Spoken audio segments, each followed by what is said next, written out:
શહેરના વધી રહેલી ગુનાખોરીને ડામવા માટે પોલીસે અભિયાન હાથ ધર્યું છે અને જુદા જુદા વિસ્તારમાં મોડી રાત્રે સુધી તબક્કાવાર પોલીસ કોમ્બિંગ હાથ ધરી છે।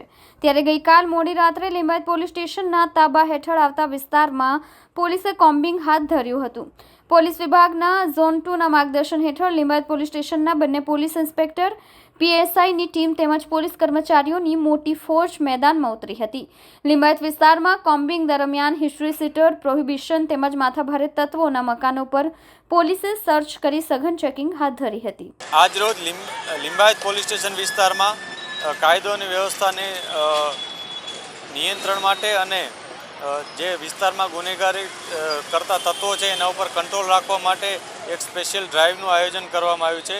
આ સ્પેશિયલ કોમ્બિંગમાં અમે 2024માં જે લોકો ફિઝિકલ વાયલન્સના ક્રાઇમમાં જોડાયેલા છે આ પ્રકારના આરોપીઓને શોધી અને તેઓ હાલમાં શું પ્રવૃત્તિ કરી રહ્યા છે એની તપાસ કરીએ છીએ।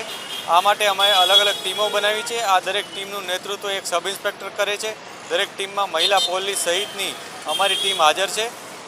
આ ટીમ દરેક પોતપોતાની યાદી મુજબ જે તે ઘરમાં જઈ અને ચેક કરશે। હાલમાં એ જે આરોપીઓ છે અત્યારે શું કરે છે, હાલમાં હાજર મળી આવે છે કે નહીં એ પણ ચેક કરીશું અને એમના ઘરમાં પણ જો કોઈ ગેરકાયદેસર પ્રવૃત્તિ કરતી કોઈ પ્રવૃત્તિ જણાશે અથવા ગેરકાયદેસર કોઈ વસ્તુ મળી આવશે તો એના વિરુદ્ધ પણ કાયદેસરની કાર્યવાહી કરવામાં આવશે।